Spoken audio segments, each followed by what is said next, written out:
সংসারের কাজকে সহজ ও সরলভাবে করার জন্য আমি প্রতিদিনই তোমাদের কাছে নতুন কিছু টিপস নিয়ে চলে আসি।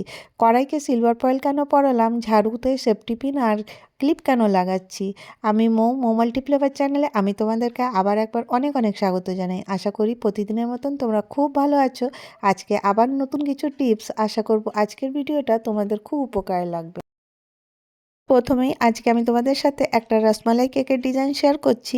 আসলে আমি যখন কেকটা করি তো তখন ভাবি তো চলো তোমাদের সাথেও এটা শেয়ার করে দিই। তো দেখো, খুব সুন্দর লাগে রসমালাই কেক খেতে, আর বানানো কিন্তু খুব ইজি। আমি তোমাদের সাথে একদম ইজি একটা ডিজাইন শেয়ার করছি। তো দেখো, নর্মালভাবে করে আর এখানে রসমালাইয়ের যে মিষ্টিগুলো আছে ওইগুলো আমি এইভাবে সাজিয়ে দিচ্ছি। আর সাজিয়ে দেওয়ার পরে আমি এর মধ্যে অ্যাড করে দেবো রাংতা। তো এটাতে কিন্তু এর ডেকোরেশনটাও সুন্দর হবে। আর তারপরে এর উপরে কিছু ড্রাই ফ্রুট আমি এইভাবে লাগিয়ে দিচ্ছি। তো খুব সহজ, কিন্তু খেতে কিন্তু খুব ভালো লাগে। এইভাবে সিম্পলভাবে তোমরা কিন্তু বাড়িতে রসমালাই কেকের ডিজাইন করে বানিয়ে নিতে পারো। আজকে আমার প্রথম টিপস হচ্ছে এই বাঁধাকপিকে নিয়ে। তোমরা বাঁধাকপি কিলো কিলো ইজিলি কেটে নিতে পারবে কিভাবে। তো তোমরা এই টিপসটা ফলো করতে পারো। যারা নতুন গৃহিণী তারা কিন্তু বটিতে কাটতে ভালো লাগে না বা ছুরি চাকুতে অভ্যাস নেই, তখন কি হয় হাতের মধ্যে দাগ লেগে যায়, সেটা কিন্তু ভালো লাগে না। তো দেখো আমি কি করছি, প্রথমে কি করতে হবে, চাকু দিয়ে এগুলোকে একটু ছোট করে নিতে হবে, নাহলে কাটবো কী করে বলো। তো এই জন্য চাকু দিয়ে এটাকে ছোট ছোট পিস করে নিতে হবে। এটা এইভাবে মানে একদম ছোট করবার দরকার নেই, জাস্ট খালি কাট করলেই হবে। টুকরো মানে 4 টুকরো করে নিলাম। এরপরে আমি কি করছি দেখো, এটাই তো মেন টিপস। দেখো আমি একটা গ্লাস নিয়ে নিয়েছি। গ্লাসের যে ভাগটা থাকে দেখো, এখানটা খুব ধারালো পাটটা। আর এটা দিয়ে আমি কিন্তু এই কফিগুলো সুন্দর করে একদম কুচি কুচি করে তোমরা কেটে নিতে পারবে, আর খুবই সহজে। কিন্তু গ্লাসের যে মুখটা আছে ওটা কিন্তু ধার হতে হবে। তো দেখো আমি এইভাবে একদম পাতলা পাতলা করে একদম কুচি কুচি করে কিন্তু এই বাঁধাকপিটা কেটে নিচ্ছি। তো যখন বাঁধাকপি কাটার থাকে আমাদের একটা খুব টেনশান থাকে, এতগুলো বাঁধাকপি কাটবো কী করে। তো তোমরা এই টিপসটা ফলো করতে পারো, দেখবে কিলো কিলো বাঁধাকপি কিন্তু ইজিলি তোমরা একদম একদম পাতলা পাতলা করে কেটে নিতে পারছো। তো দেখো আমি সব বাঁধাকপিটা কেটে নিয়ে এলাম। এটা কিন্তু একটা মাত্র বাঁধাকপি, আর তারপরে আরও কেটে নেবো।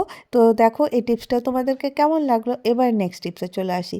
তো এই শীতের দিনে কি হয়, শাখাগুলো কিন্তু আমরা পরে থাকি কিন্তু প্রচুর পরিমাণে নোংরা হয়। তোমাদের সাথে হয় কি না আমি বলতে পারবো না, কারণ আমার শাখা তো খুব তাড়াতাড়ি নোংরা হয়ে যায়। তো আমরা কি করতে পারি, তো তোমরা হয়তো অনেকেই পরিষ্কার করো, তো আমি কিভাবে করি সেটা আমি তোমাদের সাথে শেয়ার করছি। এই টিপসটা তোমরা ফলো করতে পারো। তো দেখো আমি শাখাটা নিয়ে নিচ্ছি, কতটা পরিমাণ কালো হয়েছে তোমরা দেখতেই পাচ্ছ। ভেতরের পাটটাও কিন্তু প্রচুর কালো হয়েছে। তো প্রথমে কি করব, একটা আমি কন্টেনার নিয়ে নেব, আর এর মধ্যে দিয়ে দেবো উষ্ণ গরম জল। একদম ফুটন্ত গরম জল দেবে না, উষ্ণ গরম জল দেবে। আর দিয়ে তোমরা বাসন মাজার যে লিকুইড ইউজ করো, লিকুইড সোপ, সেই লিকুইড সোপটা দেবে। আর তারপরে এটা আমি ব্রাশ দিয়ে দেখো এভাবে গুলে নিচ্ছি। গুলে নেওয়ার পরে আমি এর মধ্যে শাখাগুলো দেব। তার আগে কি করব, তার আগে একটু লেবুর রস আমি এর মধ্যে দিয়ে দিচ্ছি। লেবুর রসে তোমরা জানো অ্যাসিড থাকে, এটা কিন্তু ক্লিনিংয়ে খুব হেল্প করে। তারপরে এটাকে ভিজিয়ে 10 থেকে 15 মিনিট কিন্তু রেখে দিতে হবে। চলো ফেরত আসছি 15 মিনিট পরে। এরপর দেখো আমি চলে এসেছি। এরপরে আমি কি করব, ওই ব্রাশটাকে আমরা ব্রাশ দিয়ে মানে এই শাখাটাকে ব্রাশ দিয়ে আমরা ঘষে নেব। তো এইভাবে ঘষলে দেখবে এর মধ্যে তো খুব ভালো মানে ফেনা হচ্ছে, এইভাবে ঘষে নেবে। আর এতেই দেখবে অনেকটা পরিষ্কার হয়ে যাচ্ছে। তো দেখো আমি এইভাবে ব্রাশ দিয়ে ভালো করে ঘষে নিচ্ছি।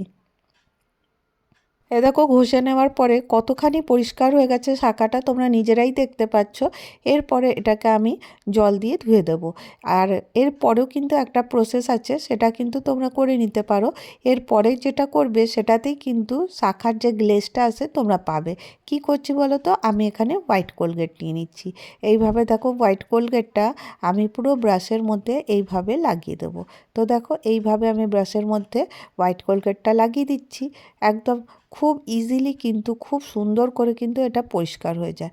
তো দেখো এইভাবে আমি এটাকে ভিজিয়ে রেখে দেবো একটুখানি। আর তারপরে কি করব, এটাকে 10 থেকে 15 মিনিটের পরে কিন্তু আমি এটা ব্রাশ দিয়ে আবার ঘষে নেব। তো দেখবে কতখানি পরিষ্কার হচ্ছে, তোমরা নিজেরাই লক্ষ্য করতে পারবে। এর মধ্যে শাখার যে গ্লেজটা আছে সেটা কিন্তু তোমরা নিজেরাই লক্ষ্য করতে পারবে, মনে হবে যেন আমরা বাজার থেকে নতুন শাখা নিয়ে এসেছি। তো দেখো এইভাবে একটুখানি পরিশ্রম করে যদি এটা করে নেওয়া যায়, তো তারপরে আবার 2-3 মাসের ছুটি কিন্তু একদম শাখাটা কিন্তু পরিষ্কার থাকবে। এবারে আমি ধুয়ে নিয়ে চলে এসেছি। তো দেখো তোমরা ক্যামেরায় কতটা বুঝতে পারছো আমি বলতে পারবো না, কিন্তু অনেকটা পরিষ্কার হয়ে গেছে। আমি নেক্সট টিপসে চলে আসবো, মটরশুঁটি। শীতকাল মটরশুঁটি তো খেতেই হয়।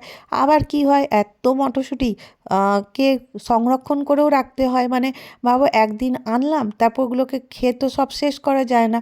আর যখন আমরা এর যে দানাগুলো বের করে রাখি, তখনও দেখবে অনেক সময় একটুখানি খারাপ হয়ে যায়। তো এইভাবে তোমরা রাখতে পারো। শুধুমাত্র মটরশুঁটির গায়ের মধ্যে এরকম করে একটু হালকা তেল লাগিয়ে নাও, যে কোনো ভেজিটেবল কুকিং অয়েল লাগিয়ে নাও।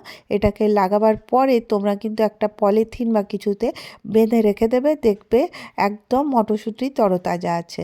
তো দেখো আমি একটা পলিথিন নিয়ে এসে গেছি, এসে এর মধ্যে আমি এই মটরশুঁটিগুলো সব রেখে দিচ্ছি। তো তোমরা কিন্তু অনেক দিন পর্যন্ত এই মটরশুঁটি স্টোর করে রাখতে পারো। দেখবে এটা পচবেও না, কারণ এর গাটা কিন্তু বেঁধে রাখার কারণে পচে যায়। এবারে চলো নেক্সট টিপসে চলে আসবো।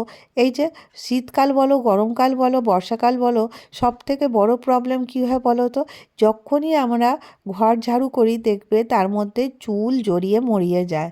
চুলটার থেকে যেন রক্ষা পেতে পারি, সেটার তো একটা কিছু উপায় করতে হবে। তো আমি বললাম তো একটা টিপস তোমাদের সাথে শেয়ার করি। কিছুই না, খুব সিম্পল। এই দেখো ঝাড়ু দেওয়ার পরে কি করবে, আর এই চুলগুলোতে হাত দিতেও ইচ্ছা করে না, কিন্তু এতটা নোংরা থাকে। তো তখন কি করবে, একটা তোমরা সেফটি পিন নিয়ে নেবে।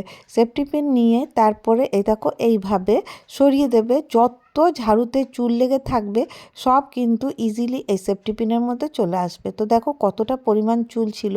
আর দেখো এটাকে তারপরে, নাহলে পরে কি হবে, যখন যেখানটা ঝাড়ুতে চুলটা লেগে থাকবে ওটা চারিদিকে গোল গোল ঘুরতে থাকবে।